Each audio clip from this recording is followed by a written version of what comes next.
एक गांव में एक साधारण लेकिन खुशहाल परिवार रहता था। इस परिवार में 2 बेटियां थी। बड़ी बेटी सुमन असाधारण रूप से सुंदर थी। उसके लंबे बाल, गोरा रंग, उसकी सुंदरता पूरे गांव में चर्चा का विषय थी। एक दिन एक प्रतिष्ठित परिवार से सुमन के लिए शादी का प्रस्ताव आया। परिवार खुश हुआ और जल्दी से सगाई तय हो गई। लेकिन सगाई के कुछ दिनों बाद सुमन के परिवार को पता चला कि लड़के को शराब पीने की बुरी लत है और उसके परिवार की स्थिति भी बहुत खराब है। यह सुनकर सुमन के माता पिता ने रिश्ता तोड़ने का फैसला किया। लड़के और उसके परिवार ने इसे अपनी बेइज्जती समझा। रिश्ता टूटने के कुछ दिनों बाद लड़का और उसकी माँ गुस्से में सुमन के घर पहुँचे। उन्होंने वहाँ खूब हंगामा किया और अपमानजनक बातें कही। इसके बाद वे वहाँ से चले गए। लेकिन अगले ही दिन सुमन की तबीयत अचानक खराब होने लगी। सुमन के बाल तेजी से झड़ने लगे, उसकी आंखों के नीचे काले घेरे पड़ गए और वो लगातार बीमार रहने लगी। परिवार ने डॉक्टरों से इलाज करवाया लेकिन कोई फायदा नहीं हुआ। जैसे जैसे उसकी हालत बिगड़ती गई,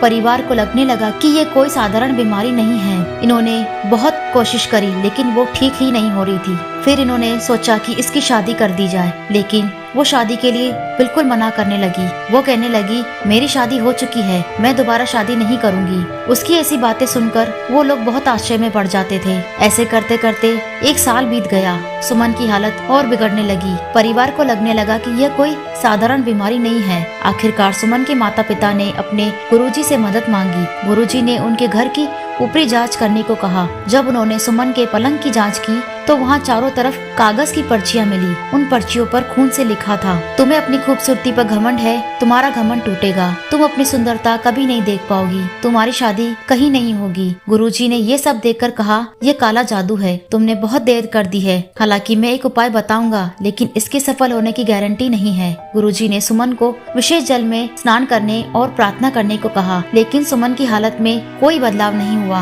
आखिरकार सुमन ने दम तोड़ दिया। उसका परिवार गहरे शोक में डूब गया।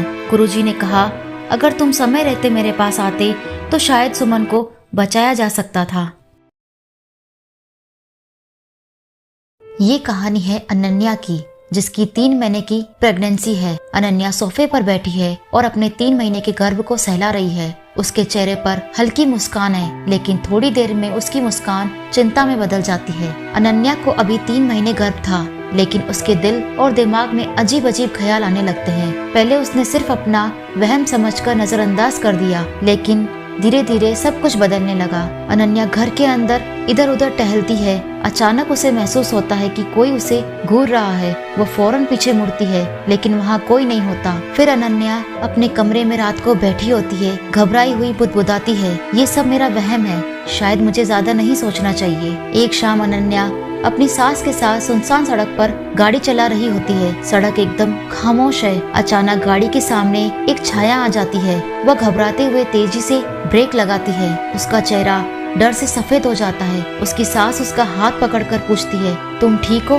क्या हुआ तुम्हें? अनन्या कांपते हुए सड़क की तरफ देखती है, लेकिन वहाँ कुछ नहीं होता। उसी रात अनन्या अपने बिस्तर पर सोने की कोशिश करती है, लेकिन बेचैनी से करवटें बदल रही होती है। अचानक उसे हल्की हल्की फुसफुसाहट सुनाई देती है, जहाँ एक धुंधली आकृति खड़ी होती है। फुसफुसाहट तेज हो जाती है। अनन्या चीखने की कोशिश करती है, लेकिन उसकी आवाज नहीं निकलती। अचानक उसकी आंखें खुल जाती है।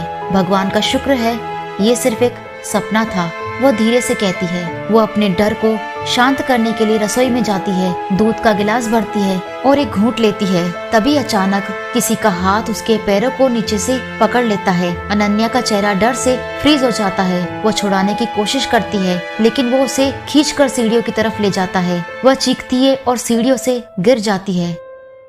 अब अनन्या मेडिटेशन करने का सोचती है। उस घटना के बाद अनन्या ने अपने अंदर के डर का सामना करना सीख लिया था। मेडिटेशन और आत्मविश्वास के सहारे उसने अपनी खोई हुई शांति वापस पाई। अनन्या अपने आप को आईने में देखती है। उसके चेहरे पर मुस्कान है और उसका गर्व अब और बड़ा हो चुका है। कुछ समय बाद उसे एक सुंदर सी बेटी होती है, लेकिन वो आज भी घबरा जाती है कि उसके साथ उस दिन क्या हुआ था। क्या वो सच था या सिर्फ इसका वहम? जिंदगी में कभी कभी अजीब और डरावने पल आते हैं, लेकिन उनका सामना करना ही असली जीत होती है। इससे हमें यही सीखने को मिलता है, अपने मन और शरीर पर विश्वास रखें, हर मुश्किल का समाधान होता है। तो दोस्तों, आपको ये आज की वीडियो कैसी लगी प्लीज कमेंट करके बताएं। और अगर आपको हमारी वीडियो अच्छी लगी हो तो प्लीज वीडियो को लाइक करें, कमेंट करें और शेयर करें। और हाँ, सब्सक्राइब करना ना भूलें। ऐसी और वीडियोस देखने के लिए हमारे चैनल से जुड़े रहें। धन्यवाद।